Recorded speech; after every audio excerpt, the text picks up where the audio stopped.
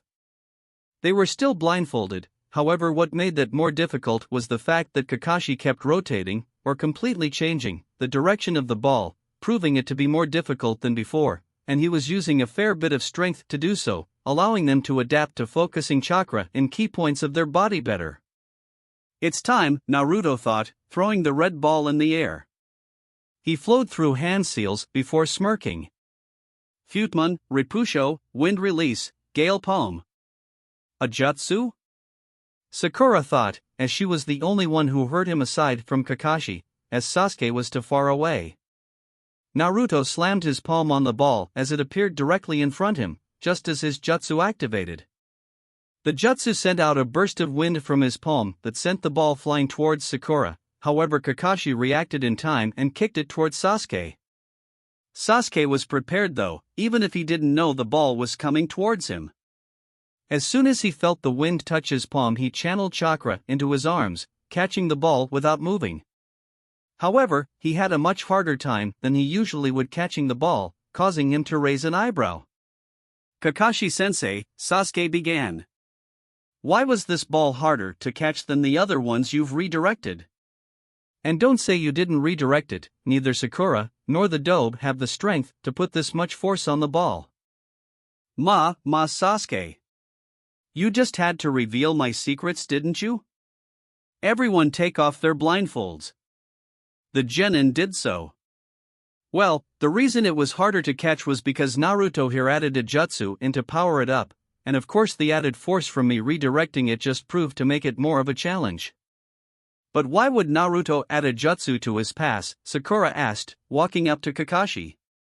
Kakashi waved his hand, signaling to the 2 boys to come over. As they did so Kakashi looked at Naruto. Do you want to explain? Naruto shrugged. Sure, why not? Basically, Kakashi-sensei asked me to make this training exercise harder as we had already mastered it completely. So I added a Futen Jutsu into my pass, although from my memory it wasn't towards the team, it was towards Sakura-chan. The two nodded. Why you though? Sasuke asked, a hint of spite in his voice. I could have used a Katan Jutsu to make it much hotter to catch. Because of my futon capabilities. You see, although I don't know why, I have a talent for Futen Jutsu, although I still can't use any higher level ones yet, but still, Futen Jutsu can speed something up or shred it to pieces. The one I used was to speed it up, which proved to be more of a challenge for you to catch, wasn't it, team? Sasuke just growled and looked away, clear annoyance on his face. Naruto smirked as if he just won a tournament, holding up the peace sign. Sakura just sighed at their behavior. She still loved Sasuke, but had come to accept that Naruto and Sasuke were best friends and rivals, meaning they would always act like this, no matter how much she wanted to make Naruto shut up at times. Exactly, Kakashi said. He then looked up at the sky before saying, well, it's time for our daily missions, let's get going. The Jonin then took off in a sprint towards the Hokage Tower, followed by Naruto, Sasuke, and Sakura. This was another part of their training, you see. It was endurance training. Sakura, Naruto, and Sasuke had to try and keep up with Kakashi, who was using minimal amounts of chakra, without pumping any chakra into their legs to speed them up. It would allow them to not only move faster when using bursts of chakra, but move faster when they didn't, proving to be a win-win situation. And of course, Naruto and Sasuke's weights played a factor as well. The team reached the Hokage Tower in record time, sprinting up the stairs, or in Kakashi's case running on the side of the wall, and breaching his office. We are ready for a mission, Hokage-sama, Kakashi said, smiling at his genin.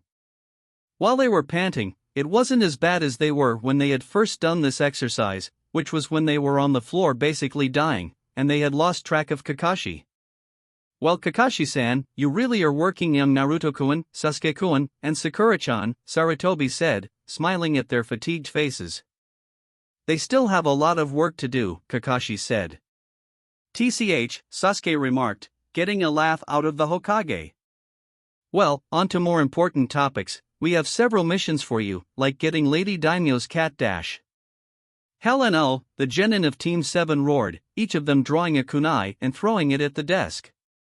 While this could be considered an act of betrayal, neither the Yambu in the room nor the Hokage moved. They understood why they were acting like that too after all. They too had done that mission as genin, and by the end of the day wanted to skin the cat alive, and all the other genin teams wanted to as well, even though Hiruzen did it when another lady was the daimyo's wife, and had a different cat. He was beginning to think those things were cursed. Well then, Hiruzen said, laughing at them. We have dash. No, Naruto started. I refuse to take any more of these kid DY missions. This is just charity work, not fit for something of my status. I want a C-rank mission or higher, or else I'm not moving from this spot. Naruto, you can't just dash, Kakashi began, but Sasuke cut him off. I agree. I want something of higher ranking too. This isn't helping us get stronger or any field experience. This is the crap academy students do as preparation for being genin. Sasuke voiced as well. As do I, Sakura said. This won't do any good if a war were to happen right now without any field experience. Sarutobi groaned. It was that time, the time that every genin eventually demanded. The C-rank mission. It was a coming-of-age ritual basically. Eventually, the genin would get bored with D-rank missions and would fight for a C-rank or above, although they only ever got C-rank. Still, Team 7 had done it faster than any other teams this year had. Kakashi-san, do you think they are ready for a C-rank? As ready as they'll ever get, Kakashi said, shrugging.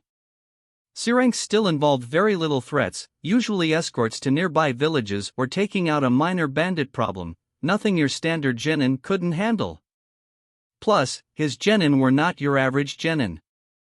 Alone, they would have to be around mid-chunin level and in Sakura's case, low chunin level. Well, the only one we have currently is escorting a bridge builder to his home in Nami no Kuni, Land of Waves.